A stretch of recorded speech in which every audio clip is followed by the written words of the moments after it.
On today's EMJ podcast, me and Ben review all the action from the US Open, where Wyndham Clark lifted his second US Open trophy. But we compare him to golfers who have also won two major championships. We also talk about the New York crowd. Were they justified in how harsh they were against Wyndham Clark, or were they acting just straight up inappropriately? And we also talk about Rory McIlroy's comments and the news that he is avoiding yet another signature event at the Travelers in a couple of weeks' time. All that and more in today's podcast. As always, it contains explicit language, but we hope you enjoy the podcast.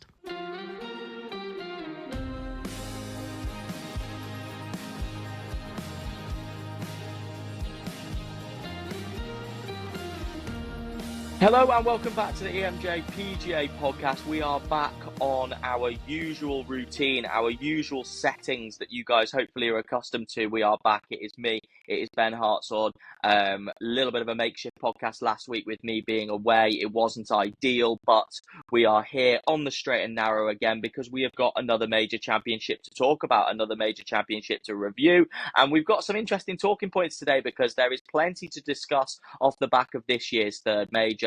Ben has had a couple of weeks away after being in the quartet, the four-pronged attack that was me, Ben, JK and Barrett, which we were just discussing was entertaining to say the least. I think you guys have said about how much you enjoyed it. It was fun at times to record. It was also painful at times to record, as we just discussed. But Ben, how are you feeling? It's just us two today off the back of that last performance, and we've got a US Open to talk about.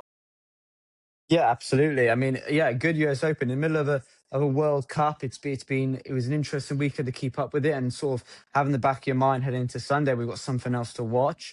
I think the viewers and the subscribers, I think they deserve like a structured and some sense being spoken on this podcast. So hopefully we'll bring that today.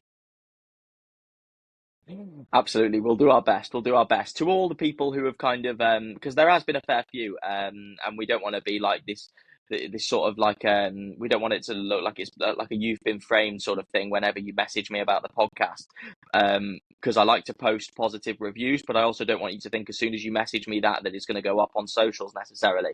But there's been a lot of positivity around the podcast the last couple of weeks, which has been good. Obviously, it was nice to get a couple of fresh faces on, but like Ben said, we've got a little bit more of a structure, a little bit more basic approach, and hopefully you guys aren't sick of these basic approaches or these structured approaches to reviewing tournaments, because this is what we do. This is what we do best. We love to talk about the golf that's just been, and that's exactly what we're going to do. US Open. Wyndham Clark picks up the win. Popular or not, he picks up his second major of his career, and we're going to come back to that in just a moment. He holds off challengers after bringing in a 6-shot lead to the final day, a 6-shot lead which he did a lot of that work to build in the first couple of days, the first day in particular. And I just want to bring Ben in because it was just only a few weeks ago we did our Lickers 5, and Wyndham Clark managed to get his way into Ben's Lickers 5, which basically means he's one of Ben's 5 favourite players. So how do you feel, Ben, that a member of your Lickers army, just a couple of weeks after that exercise, has picked up another major championship? Yeah.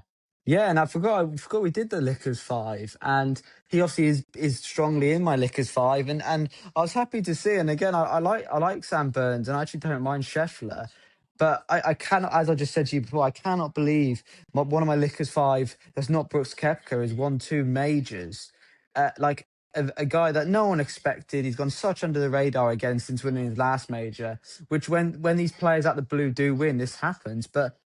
Yeah, I cannot believe he's won another major. He's won a tough US Open, so I'm buzzing for him. Hopefully, hopefully people can start liking him a little bit more now. Because again, we'll talk about the treatment he got there in Shinnecock in New York. But yeah, like popular winner in my house. And yeah, interesting to see. I think the magnitude of what he does by winning his second major, and we obviously had Aaron Rai winning the PGA a couple of weeks back. Anybody can really get on the heater if they're made of them, if they've got the minerals and they're at that top level. You get on the heater and you pick up yourself a major. You think about Brian Harman a couple of years ago at the Open. You get these sort of ones where, okay, you win a major, well done, fantastic. That will always be the case. Two majors is something different, though. It shows you that you've gone back to the well twice. It shows us that you're made of really, really stern stuff. And he's probably going to walk away from yesterday feeling like he's won two and a half majors in his career because when you think about it, he had to deal with, like you said, some tough treatment from the crowd. Some sort of some adversity in the sense of in his career, he sort of had a major dip last year, which seen him do some interesting things to say the least, and that all contributed to his unpopularity, so to speak. But we're just going to do a little exercise here now, Ben, before we come on to the action of the day, because, like you said, he's won two major championships now. So what we're going to do, Ben, is we're going to do a quick exercise. I'm going to ask you whether you think that Wyndham Clark is as good, the same, or better than these players who have all won two major championships. And I don't know which order to do it because there's definitely a section that are maybe in a generation before we started watching golf, but there's also a Yeah. generation of players who are very much in their primes right now. So we're going to do it in no particular order. I'm going to throw these names at you. And as I said, you've got three options: better, the same, or not as good as the player that I've just read out. Um, Here we go then, with two major championships, the list. Colin Okay. Morikawa, what do you reckon? Wyndham Clark? Not better. Not better. Brilliant. Justin Thomas? The same. The same, okay. Xander Schauffele? Not better. Okay. John Daly? Not the same. The same as John Daly. Dustin Johnson? Yeah. Not better. John Rahm? Nowhere near better. Greg Norman? Not better. Don't really know, but not better. Not better. Again, it's a little bit of a different generation one. And here's our last one to finish. Bryson DeChambeau. Um, no, nowhere near better. Nowhere near better. And you think about that, No. and we come to, and I just want to finish off that list. These are all a bit of a generation before us. What the last one was definitely a name growing up, which I had a lot of I had a lot of connection towards just because he was like one of the biggest names on the video game that I used to play. But all these Mm. other sort of legends of the game all have two majors, the same as Wyndham Clark. We've got Jose Maria Olazabal, Tony Jacklin, Sandy Lyle, Ben Crenshaw, and Retief Goosen. All right, and Retief Goosen being the one that I was talking about there. These are all players that in my head have won more than two majors. And Wyndham Clark puts himself on paper on par with all those players. Mm. Interestingly, Ben, you didn't say better than any of the players that I listed. So Wyndham No. Clark, here he is on two major championships. That legacy move now, do you think that he is, let's say, top five American players in the world right now? No. And no. His best golf is. If we're talking about they're playing their best golf, Wyndham Clark is nowhere near. He just isn't. No, he's not. And this is the interesting thing is that how what confidence does he spoke about he's working with a psychologist, which flipping out sounds like Mm. it's sort of needed. It sounds like he's a bit of a loose cannon off the golf course, but it just shows what confidence being in the right headspace can do to a player who's clearly got the talent. And what you often see when you Mm. win majors like that is people who show top end talent at the right time, and that's basically what you need to do to win a major championship. Like I said a few minutes ago, it's all got to come together at the right time. And Wyndham Clark showed us something. We're going to come on to moments that define the tournament in just a minute, but I just want to give you some thoughts here on Wyndham Clark. Couple of little points here, and quotes from Wyndham Clark or some actions. Obviously, we've got the much discussed Oakmont battering of the locker rooms last year, which is so ironic because that was last year's US Open, and he's walked away from that Mm. venue being banned from the golf course, having to pay thousands in damage repair, and probably his reputation absolutely shattered. And at the start of this year, at the par 3 contest at the Masters, when commenting on the kids running around the golf course, he said this definitely is effective birth control. So he's also massively against kids. So Wyndham Clark putting out some comments out there. New York crowd not happy with it. Do you think those actions from Wyndham Clark, probably not because he's in your Lickers 5, but like, do you think that those actions mean that when it comes to the crowd not being on his side, can you understand why, or are you sort of not really with the American or the New Yorkers over there with how they treated him? I think you've got to compare to how maybe other golfers are treated. And I look at like Patrick Reed, who obviously went through a bit of a tough patch with maybe some of his cheating allegations. And our Patrick Reed's like very minor cheating allegations worse than than um than Wyndham Clark smashing up the changing rooms and some of the stuff he says. No, they're not. The actions of Wyndham Clark are way worse. So actually, I don't blame them. Um, he is a very, very contrasting figure. He's very polarizing. He is himself. Like some of my Lickers 5, that they are themselves. Brooks Koepka, Tiger Woods, fucking hell. There's no one with more criminal fucking record than Tiger Woods. So I don't think we can like fucking contradict ourselves and start slagging Wyndham Clark off when we all love Tiger Woods. And I think the American fans should take a long, hard look at themselves and start thinking like, start thinking who is their goat, who is their idol, and then say Tiger Woods, and then they should think, so why am I slagging off Wyndham Clark? So I think it's contradictory from the ridiculous American fans. They need to wake the fuck up. And I mean, they should be happy an American is winning a major, because the Europeans have dominated the last two Ryder Cups and Europeans dominate the last two Masters, so they should be freaking buzzing. That is my genuine deep thoughts on it.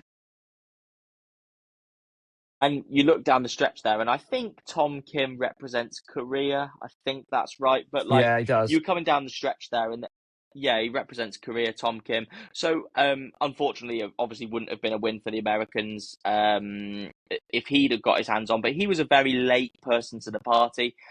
At one Mm, point, it was Clark, Burns, or Scheffler. You know, that those were the three buying it out. And you're mm. completely right. You said about the last two Masters, the last two majors, you know, have been European. So I Yeah. was Oh really yeah. interested to kind Sorry. of see that the Americans, absolutely. I mean, it's easy to sort of forget sometimes, but but it was interesting how the Americans kind of just were like they sort of realised the major was in the bag, and then they just started absolutely hammering Wyndham Clark. Mm. I mean, cheering when the ball was rolling off the green was absolutely crazy. I was hearing like literal like ecstatic fans when like he'd lip out from like short range, and like it was quite interesting to watch. I'm not the biggest Wyndham Clark fan in the world, but I did feel a little bit bad for him. At the same time, I wasn't really too fussed. And I think it's an interesting point about golf fans in general, which we'll come back onto at the end of the podcast for those of you who want to listen to us talk about that. We're going to talk about a bit of golf, though, because we've spoke a lot about Wyndham Clark's resume. We've spoke a lot about him off the golf course for the first 10 minutes, but we're just going to talk about the moments that define the tournament. And obviously, one of the biggest moments of the week was his opening round Thursday, 64, 6 under par.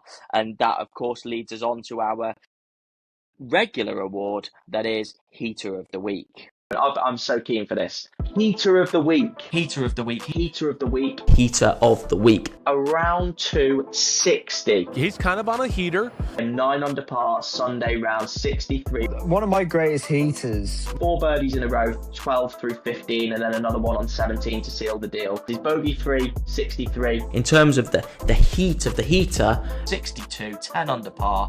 You are my Heater of the Week for this week. Heater of the Week this week is Wyndham Clark. Wyndham Clark picks up the win, and I did Wyndham Clark dirty a few weeks ago because Wyndham Clark should have won Heater of the Week at the CJ Cup, the event that he picked up a win just a few weeks ago. We can't deny him of Heater of the Week this week. I mean, that 64 on Thursday really sort of won him the tournament. He shot 1 under on Friday, and by that point he had a 6-shot lead, which was absolutely outstanding. And then he carried that into Sunday as well. It quickly evaporated, but still he held firm down the stretch. Other highlights, I mean, it's been replayed everywhere. I mean, it just looks like a 45, 50-yard cut into 14 on Saturday. It was an unbelievable shot. I mean, he's literally moved that ball so far in the air. He's put it to about 4 foot on a par 4 with the driver. It's absolutely unbelievable. And then for me on Sunday, obviously, the big turning point, even though it was late on in the round, I was really impressed with sort of shots that he hit on. He made a birdie on 10, and then his shot into 11 I thought was really good, because Scheffler hit a really, really good one. He had the honour on 11, and I thought Wyndham Clark really impressed me with his response on 11, because that was obviously a difficult hole all week, or was meant to be one of the most difficult holes, and he hit a fantastic shot in there, and I thought, at that point, he's steadying the ship. However, he had an inevitable bit of a wobble. And I think 16 was the make or break hole, because 16, he doesn't make birdie on 16. All of a sudden, that bogey on 17 would have been costly. But to make a birdie on 16 with the shot he hit off the tee, he hit it so far left off the tee, and that's the issue. When I work with players who they move the ball quite a lot. Inherently, to move the ball quite a lot, you need your path to be either excessively in to out or excessively out to in. And for Wyndham Clark, that's out to in. So he will have a path. I think Akshay Bhatia said about his path being like 7 degrees out to in or something like that. Wyndham Clark's will be close to that. It'll be at least 5 degrees out to in. When your path is excessively not centered, it means that the moment that your face doesn't match appropriately to that path, you're going to have a big miss, all right? And that's what Wyndham Clark did off the tee on 16. He had his face closed, and he had a massive pull there, got an unbelievable break, hit an unbelievable recovery shot, and then you're thinking he's dead off the back of 16, and it's the putt of the tournament, really, because he sinks it on 16, up over the hill, gravity pulls it down, absolutely unbelievable moment. And yeah, Wyndham Clark. I mean, we spoke about Wyndham Clark before. He was in your Lickers team, and I watched that video back, and I made a joke about the fact that he hits down on the ball hard, and that's sort of proven by what I was just sort of talking about there. But yeah, what is it for you about players who like to hit that bit of a power fade, Benjamin? For you, you like that compactness into the back of the ball. Is there anything about it for you that does it? Yeah, I don't know. I think it's more like I love. So my few lines I've said about Wyndham Clark for a couple of years now is like he's got all the shots, but I actually think he's probably one of the only players on tour that doesn't have all the shots. And same with fucking Brooks Koepka, and that's why I quite like them, because they've got one way of playing, and I like the sort of ignorance of it and the cockiness of it. Wyndham Clark. I mean, I will say one thing about the three major winners, like. I Aaron Rice's back nine was incredible at the PGA, but fuck me, there's been some average golf played, I think, by the three major winners. McIlroy's Masters win was pretty fucking average on the final day. So there hasn't been any really, really unbelievable golf like we've seen from maybe Scheffler the last few years. But no, back to Wyndham Clark. No, and he's poor off the tee, and he's got the lefts in him, and you know what? Yeah, I still can't believe he can pull something off. But when you're on a heater like that, and the confidence he must have had going to that final day, he just ground the fuck out of it. And again, he made 2 birdies, and the one on 16, he chuckled that putt in, incredible. Like Ryan, whether he made it on 17 or at the PGA, just one of those massive moments. They then go on 17, and it's such a shite shot into the par three. I've just watched a few times over. Mhm. Terrible. And it wasn't that bad a putt, and he's pulled the shit out of the third putt. But he did hit a few nervy putts, because I was watching him early on, and he hit a fair few nervy putts where he missed left. So you know what, a whirlwind of a round, and he came through it in the end. And it's a shame no one else got on a heater, because I think Wyndham Clark was beatable, and I think a 3-over final round should have been beaten, I think, by Burns or Scheffler. But I think the course beat them in the end, except for Wyndham Clark, if you see what I mean. Yeah, absolutely. I think like that 6-shot lead is similar to McIlroy going into the weekend at the Masters. You Mm, build up that lead so you can have a little bit of a wobble and still be in the driver's mm, seat for the tournament, you know. And let's not beat around the bush. I mean, the conditions absolutely set up for him, set up to a tee. I mean, yeah. they've obviously they slowed the greens right down. They watered the greens to hell, ready for heavy winds on the Thursday, and then the winds just completely died for the players who teed off in the afternoon. Now, to be fair, Wyndham Clark did still shoot a lot better than everybody else in the field who was teeing off at that same around the same time on Mm, the day on Thursday. However, yeah, the course was a lot more tolerable than it was for someone going out in the morning. And yeah. he got the luck of the draw. But that's going to be something we're going to talk about in depth at the Open in a few weeks' time. Sometimes you get that luck of the draw, and you've got to make the most Yeah. of it. And he did do that. So congratulations to Wyndham Clark. His second ever major victory, and like we said a minute ago, it's incredible to think that he's level with some of the players that he is level with. Talk about people in contention. One of our favorite, or one of my personal favorite memories of us talking about golf in big events was the reaction to Sam Burns and how he was treated last year at the US Open with the rules official giving him that ruling. Still one of my favorite moments because of how absolutely outrageous it was. It was an absolute howler of a decision, and it did genuinely cost Sam Burns a chance to win the US Open. Sam Burns played himself into contention. I'm going to put it out there. He was one of my picks this week, so I was obviously rooting for him to win with that in mind. But he had a shot. He gave himself a chance. He got on the heater in the front nine on Sunday, and he just couldn't convert with the putter. He converted big time on 16. That was his big putt of the back nine, and he had a couple of real good par saves as well, there or thereabouts. But the putts on 17 and 18 will keep him up today, and they'll keep him up for a few days' time. I'm surely imagine Sam Burns. He's another player trending towards a really, really good year and maybe some major win down the line. He was one of my I think I picked him to win the Open in our first podcast. So he's someone to bear in mind. But Sam Burns, do you think he gets a major over the line anytime soon? Yeah, I actually do. I was just trying to think of I like comparing him to players. And I think he's an Xander Schauffele type a couple of years ago when Schauffele was getting close. Burns seems to be on leaderboard at most majors, and he's a good player. He's a good putter. He's big. He's strong. He's done all right for the US team at Ryder Cup. So yeah, 100%. And you know what? Birkdale could be a good place for him. But 100% he wins major. Yeah, it's interesting because he just doesn't win that many times. He's one of those characters where No. everyone sort of says this when you have these people come along. They go, well, they don't win many times, but when they win, are they going to win a big one? And probably the same was said about Xander Schauffele. So I think that's a really, really good comparison. Yeah. Sam Burns, unfortunately, not quite getting over the line, but I'm sure his time will come, and it might be, as I said, in just a couple of weeks at Birkdale. He's one to keep an eye out for.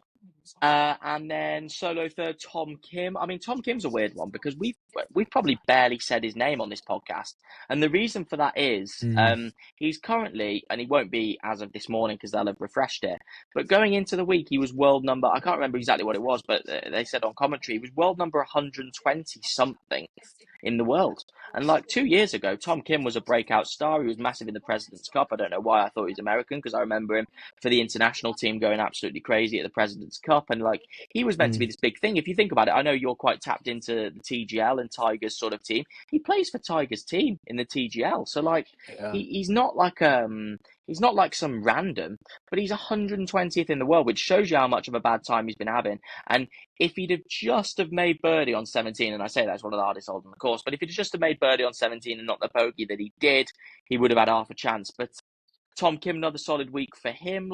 Where do you sort of see Tom Kim's career, Ben? Do you see him doing anything, so to speak? I mean, there's no stereotype I'm making here, but again, when he was when he burst onto the scene, a lot of people could see a lot of Anthony Kim in him, and the Nike sponsorship, kind of the electric personality, but it just hasn't happened of late. So where do you see Tom Kim?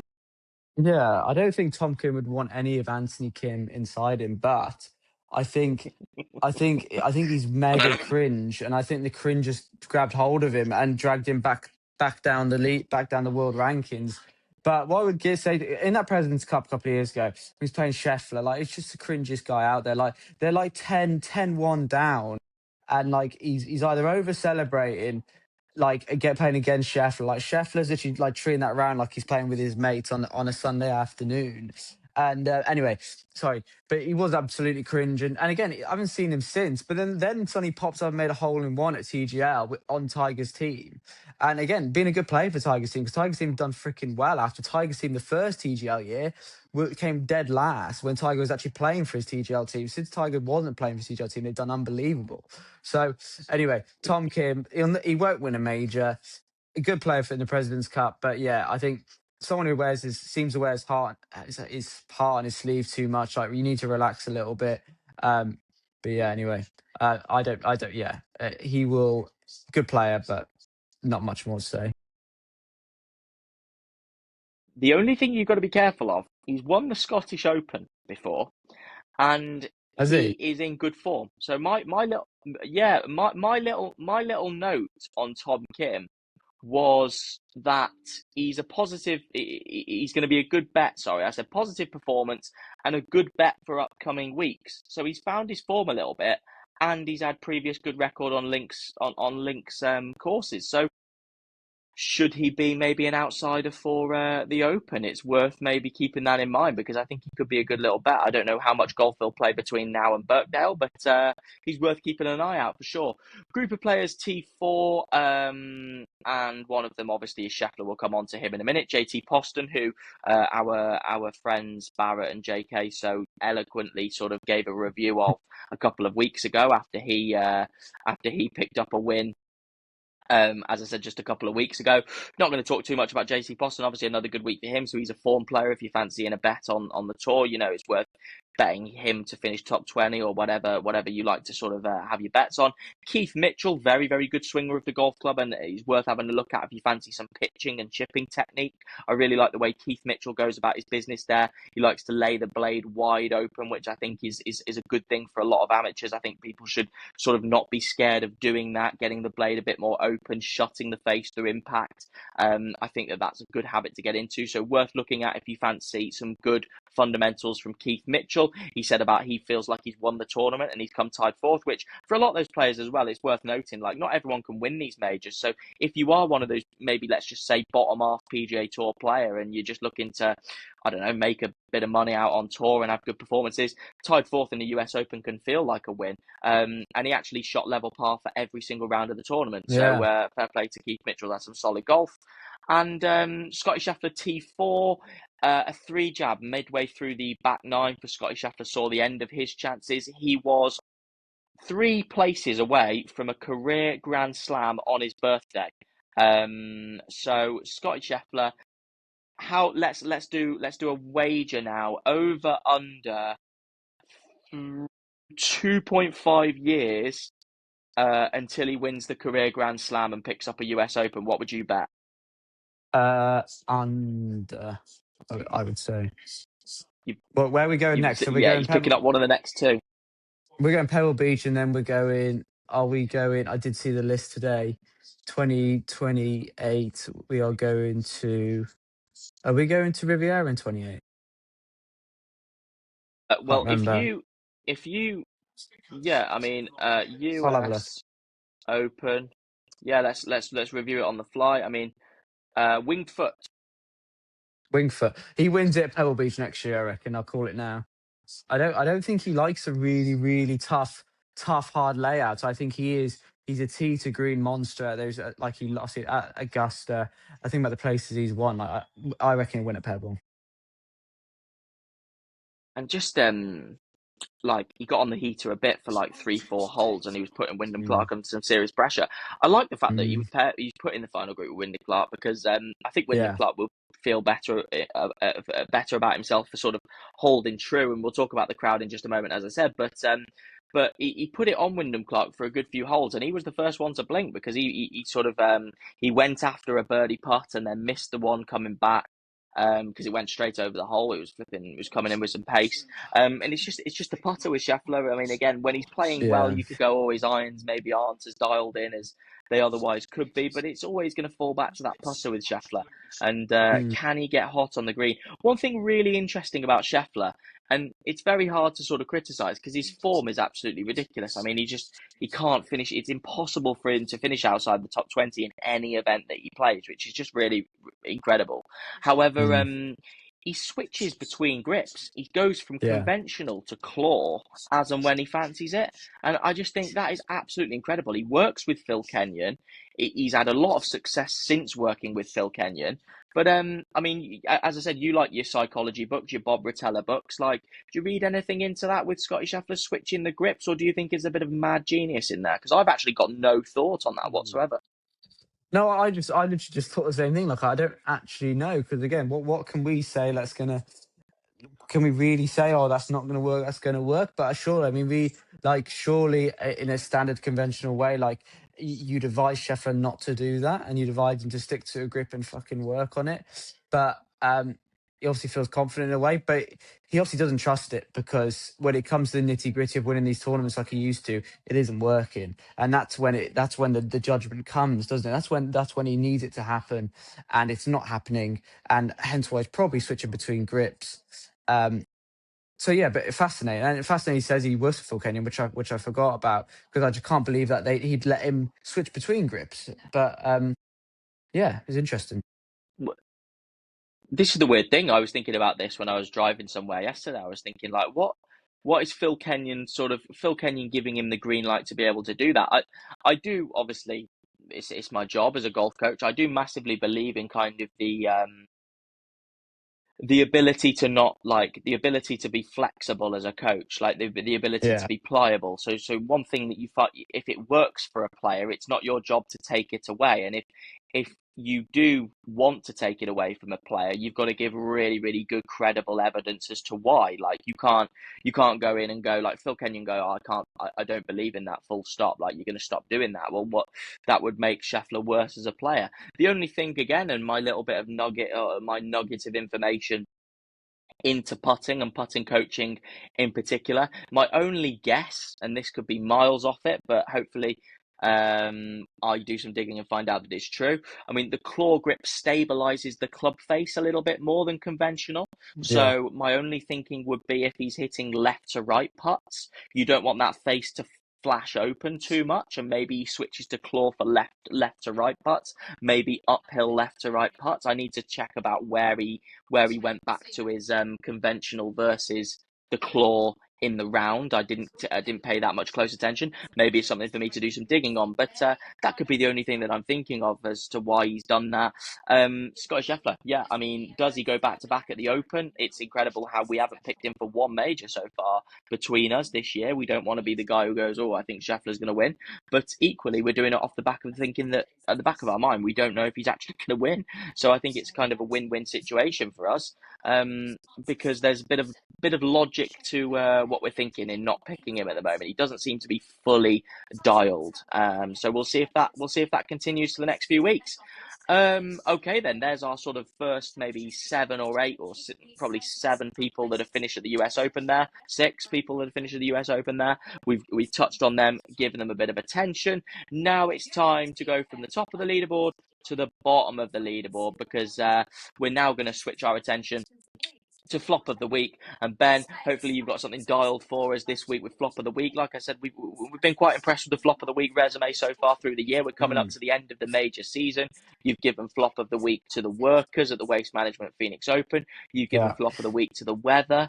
You've quite enjoyed giving it to someone who's missed yet another cut this week at a major championship. We're Yeah. interested, does Bryson go, and does he make the three-peat in flop Mm. of the week this week? I'll let you take the reins. Yeah, again, not the biggest attention to this week's US Open, which I'm a bit sad about looking back now. I mean, there's a withdrawal from Jason Day, which is a shame. Jason Day, one of my ones to watch at the start of the year. But yeah, so again, I like to you look through the bottom of the leaderboard. You've seen a lot of amateurs, but it's out of 2 players, and it's fucking taking the piss. And like, this is a player like I've picked for this week. It's a player that I've been waiting for the US Open to pick in the whole year. DeChambeau, again, like missing the cut by 1 shot is shite. I mean, he's had an awful year. He's said some embarrassing things, and like, he's flop of the year, I think, if I'm going to give that out. And hopefully we might do that in December time. But the flop of the weekend, it's his second flop of the week, because I know I picked him a couple of months ago for something, because it just isn't good enough. And again, the reigning champion at Shinnecock Hills, someone, when it gets tough, when it gets dirty, when it gets fucking hard and fast, like, he backs himself and he says that he's the one who can deal with it. But again, he dealt with it like I would deal with it out in Shinnecock Hills, and shoot 10 over through 10 for 2 rounds. Not to say I would love to shoot 10 over through 2 rounds of Shinnecock, but this isn't good enough from Brooks Koepka. So Brooks Koepka, absolute terrible. Round, if I just run through his round, just to say, terrible double bogey on 8. You can't make double bogeys. He made 2 of them on the first round.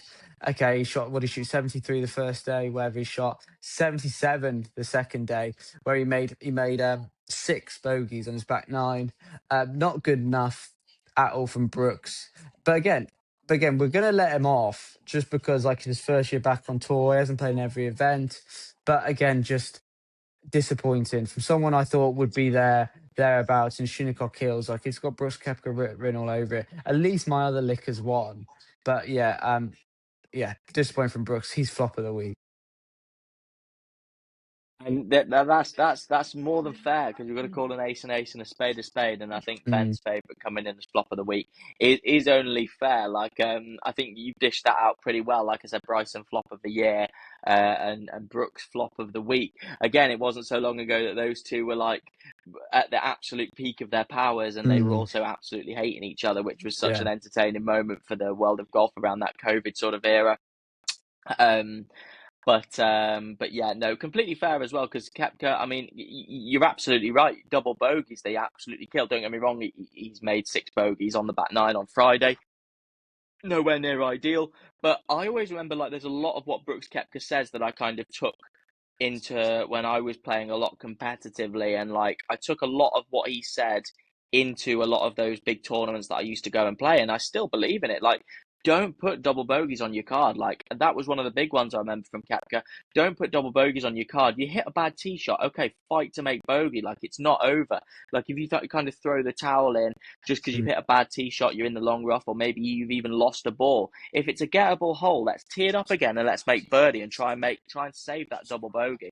You keep the double bogeys off your card, or those of you like playing out there, doesn't matter what you're playing off. If you keep those blobs off your card, if you're playing Stableford, or big numbers off your card if you're playing medal, then that's going to drastically contribute to your scores coming down. And I think you should take that. He didn't obviously have that in the locker this week, Kepka. So flop of the week, fantastic. We're going to just talk about a couple of news takeaways from this week because there's a couple of things that we'd obviously love to get Ben's opinion on, and I can sprinkle my 2 cents on these as well. Rory McIlroy this week, obviously, you know, we probably think, oh, well, it's another big event. We're going to talk about Rory some way, somehow. I mean, he's found a way to sort of get in the news a little bit, despite not really finishing that high on the leaderboard. He did self-confess to kind of throwing the towel in on Sunday, said he couldn't really be asked, which I actually found quite funny. I mean, he just straight up just tried to drive the green on the first. I'm sure some of you might have seen, which was quite funny. So like he did have a bit of a head loss after his sort of disappointing back nine on Saturday. But I just wanted to give your thoughts and get your thoughts, Ben, on a couple of different situations, because sometimes you can throw the curveball in and go, do you know what? I actually agree with McIlroy. It's rare, but you can do it. So I want to get your thoughts. He's skipping another signature event at the Travelers in I think it's a couple of weeks' time. The Travelers, or I think it might be this week. I think it might be this week. The Travelers actually. But he's mm, skipping another one. He's not entered, and I'm pretty sure that was Rory McIlroy on the board's big thing, was that you have to play a certain amount of events on the PGA Tour. I think that was something that he was big into or helped create, and I think he's missed pretty much 50% of the signature events so far on the PGA Tour this season, and I think he's putting in jeopardy the rule that you have to play 15 events per year, which again I think was a rule that he created, which was a bit of a weird one to see. So unless he plays some random events at the end of the year, he won't play 15 events a year, which is really random. And his interaction with the fan who was giving him a bit of abuse. Again, the New York fans aren't best pleased with McIlroy. I was actually quite pleased to see the fans actually give him a bit of stick, because I never understand it where like the Ryder Cup we can like abuse his family, and then like as soon as he's out on tour, like everyone starts licking mm, him. Like I go like genuinely, it's the yeah. same people doing it. So one of the guys obviously took it to exception and decided to give him a bit, not too extreme. They just said like get in the bunker like these random Americans do, and he turned around and called him fat for no other way of saying it. Kind of motioned to him that he was fat, and I actually thought, in my opinion, there were some more points to be gained there for McIlroy. But what are your thoughts on those two instances from Rory this week? Take my like hatred for Rory off, which like I respect that US fan for giving us some heat. Like, yeah, McIlroy's completed golf, and I don't blame him for not playing 15 events. Why he was so self righteous and so like so try hard, such a square back in the day when he went on to the PGA committee, whatever his rules committee, whatever he did to make these ridiculous rules up. I think it was just a fight against the live, wasn't it? And and he was obviously very, very on it then, and maybe he was sort of like in a weird mentality way, trying to do the right thing, trying to do the good thing for golf, so the golf gods looked good on him to give him the major wins, which you know what probably happened. And he now thinks, no, fuck all these lot, fuck all the work I've put in. I'm not going to play 15 events. Which is fair enough. I don't blame him. Tiger was would never have done that when he was in his peak. Maybe he did back in his day. Problem with McIlroy is he's fit, he's healthy. Like I feel like he'll regret it one day not playing all these events and trying to win as many as he can. But I think McIlroy has got a bit of a fucking like he's got something about him. He's a bit petulant with these things, and I think he's got a bit of a huff at times. So I think he says "fuck you" to everyone a lot of the time, and wants to stop the stick. He'll be getting annoyed because he'll think he's the best golfer ever, which arguably he isn't. Like he's on track for, or he's in that sort of conversation, and I think he'll be getting pissed off why he gets abused still. So I think it's just a bit of a fuck you to everyone from McIlroy. And again, if someone's fat like chatting shit to him, like you call him anything you want, like it's a fucking disgrace. Anyway, yeah, I won't say any more. But I totally agree with McIlroy on that second bit. Like I would be fuming if someone who is unhealthy like that was chatting shit to me as one of the greatest athletes in the world. Um, but no, I'm on McIlroy's side with all of that. Which is unlike me.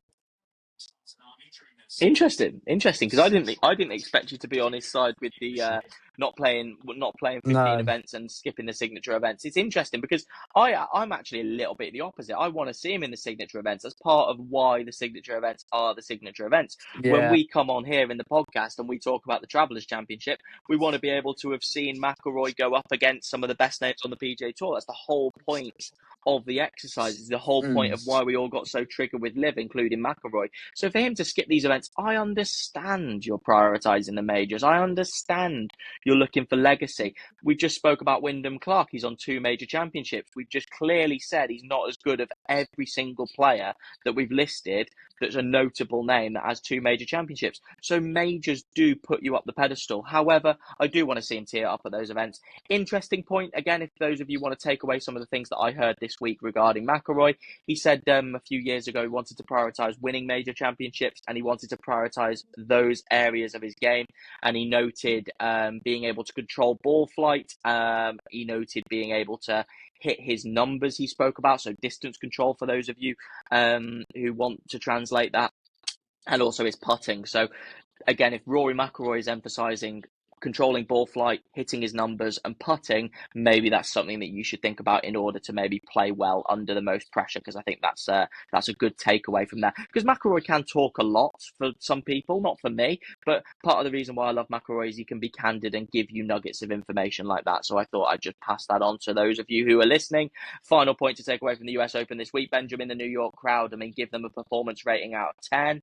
Give them a sort of a thought, because like I always thought, like Ryder Cup growing up, obviously you had Medina, which was Chicago. I'm a big American sports fan. I love it. They're feeling themselves, the New York crowd. The Knicks have just won the NBA championship for the first time in something like 60 years or something like that. So they're absolutely all over it. But they are a bit mental, the New Yorkers, because like I saw a random video the other week, like they were all celebrating the Knicks winning. Everyone's having a massive parade, and then someone just fires through with an AK. Like someone just yeah, starts firing an AK, and like everyone yeah. starts like running in loads of different directions. And the New York fans obviously wanted to tell McIlroy what they thought of his wife at the Ryder Cup, and Shane Lowry, how fat he was, amongst other things. And then this week, the same with McIlroy. They obviously hated Wyndham Clark, one of their own. They wear their heart on the sleeve, the New York crowd. So I wanted to get your thoughts on their performance out of 10. And then another question which I've heard raised, should there be another major event in New York? Because is it damaging the reputation of the game in your eyes? What do you reckon to that? Again, I haven't got my controversial head on. Like I actually agree. I think it's well, you know what we want to hear, and what we want to hear is the back in the day, like the Tiger roar, and we want to hear that for like in a major Sunday on a major, what we want to hear is Wyndham Clark having like 3,000-4,000 people following him, like screaming when he hits the ball and screaming when his putts go in. Like we don't want to fucking like again. I was listening yesterday, like getting the get in the bunker shouts and the cheers and like the ironic cheers when he misses. Like that's creating no atmosphere. It's creating an awful atmosphere. Like the New York fans are just absolutely embarrassing themselves. And I understood it a bit at Beth Page Black, and I also think like the New York fans are the softest bunch ever. And the build up to Beth Page, everyone was saying, "Oh, these New York fans are hard as fuck. They're going to do something." So they're like, "Fucking hell, we're going to have to do something here." So they just started shouting shit, random shit, and now they think that's sort of the cool thing, and like that's something that like should be done. And I don't know if they've been watching like football over here and taking notes from that because the World Cup's over. I don't know, but it's not. There's not for golf. um it's not what we want to see. And yeah, like golf's encouragement, and like if you know the etiquette of golf, playing golf, it's all about encouragement. It's all about niceties and little bits of encouragement and sayings and how you sort of propose yourself on the golf course. And they're completely ripping up the rule book. If I was Wyndham Clark, I'd be like shouting a big fuck you to them all and not even going back near New York. But anyway, that we'll be going back to Shinnecock Hills. Is Wingfoot in New York? Because we're going there in 2 years. So Winged Foot, yeah. Where is Winged Foot? It's in the north somewhere, but I'm pretty I don't know. sure. It might be, I'm pretty sure it might be. is. Where is Hang on. Winged Foot? It's hang Well, on. I'll talk over you whilst you find out where Winged Foot is. I mean, it is interesting how many events we have over in that northeast region. Like whether it's Boston again, Wingfoot's New whether we York. go to Boston. Winged Wingfoot's in Foot is York. New York. So, In yeah. go on. I would say Wingfoot's New York, so we'll be going back there. But yeah, anyway, no, my final point, yeah, embarrassing from the New York fans. Like yeah, booing their own is you never see that in this country. Even in English football, you very rarely see that. You do see it a little bit, but like not on that sort of scale. So yeah, Yeah, interesting. Very patriotic, aren't they, the Americans? But they weren't having it for Wyndham Clark no. this week, which I'm not the biggest Wyndham Clark fan in the world. I definitely, I wouldn't have been heartbroken to see him let the lead Mhm. slip and Sam Burns to pick up the victory. I think Sam Burns deserved it after last year. And sometimes golf karma and the golf gods work in mysterious ways because, as I Mm. said, Wyndham Clark last year beat the shit out of the locker room, and Sam Burns got the worst ruling that we've seen in quite a long time to Mm. ruin his chances. And then we've come back this year and Clark picks up another win, and Sam Burns narrowly misses out again. But you've just got to think that at some point the golfing gods will level themselves out, and yeah, hopefully everybody leaves in a happier place. New York fans, interesting behaviour once again because yeah, they're doing some mad stuff. They're getting some criticism for the way that they're behaving in the streets of New York after the basketball team have won, and yeah, go on. Do you think it's like? Do you think it's alcohol? Because obviously English football's fueled by alcohol. I mean, English culture's fueled by alcohol, but I don't know if it's alcohol or not. I can't really tell. 'Cause they don't drink, the Americans. I don't know. No, they don't. I don't know. I don't know what it is. I just think they. All I know is there's like a New York Boston rivalry. Like that's like the Right. thing. It's like New York and Boston don't like each other, and they get up for it. And like I've always known there's like Philadelphia are the worst. Like in terms of like being loud and quite abusive when it comes to the sports Yeah. teams. Like Philadelphia are one of the worst, but New York are up there as well, and they've obviously shown themselves to be an interesting sort of bunch over the last 9 months or so, 12 months. And yeah, it'll be interesting. And I do actually agree with that to some extent. I found it entertaining just to see how the crowd were actually like Mm. just so in disbelief or like no so against Wyndham Clark in that sense. But it made it interesting viewing. But yeah, I imagine like it's one of those awkward feelings if you were actually out at the golf course, like I think the USGA were kicking people out for the behaviour and stuff like that, which I did see online and things like that. So it didn't Yeah. sound like the USGA were having it, and I do think that we've got to stick to some principles within the game, like you said, and make it a bit more of an encouraging side of things, or an encouraging support in future. So be interesting to see if that is employed or not in future events. To finish, because we are at the end there regarding the review of the US Open. I'm just going to get Ben's thoughts on the Open Championship because, like we said, we've had Rory McIlroy, Aaron Wright, and Wyndham Clark win the majors so far this year. So, as of right now, sat here, do you think we're going to get a big name win at Birkdale, where me and Ben will be present for at least some of the tournament? And do you have a name on your lips right now heading into it, which you don't, you're not going to make your official pick right now. We're going to give it right until the last second to make our official picks on the week of Open Week. But anybody you've got lining up, or how do you see that tournament unplaying? Yeah, I'm interested. I haven't been like a lover of golf. Sort of the last time we were at Birkdale was 2017 when Jordan Spieth won. I wasn't watching golf then, so I'm looking forward to seeing that. I went to Birkdale, had a look around in play a couple of years ago, which was cool. Amazing venue, like with the clubhouse, real unique looking clubhouse up on the hill, and the course leans down through the dunes, monster dunes. I know you've been there, and it's on a very very strong Gold Coast of England, where strong Gold Coast of golf courses. I mean in England, and it's sort of the final one. You work up from like West Lancs, Hillside, Southport, Ainsdale, and you come up to Birkdale, maybe the more northern. And it's incredible, and it's exposed. So I'm looking forward to what the weather's like. Who will win? I don't think Fleetwood will win, but Fleetwood's playing so freaking well.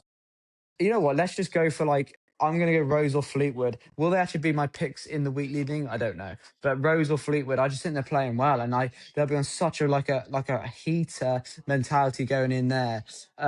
Let's hope it's one of them too. Yeah, I think it's going to be really, really hard to predict just because my initial thought is obviously said, like you said, Jordan Spieth. I was there for that week and like seeing some of that unfold was really cool.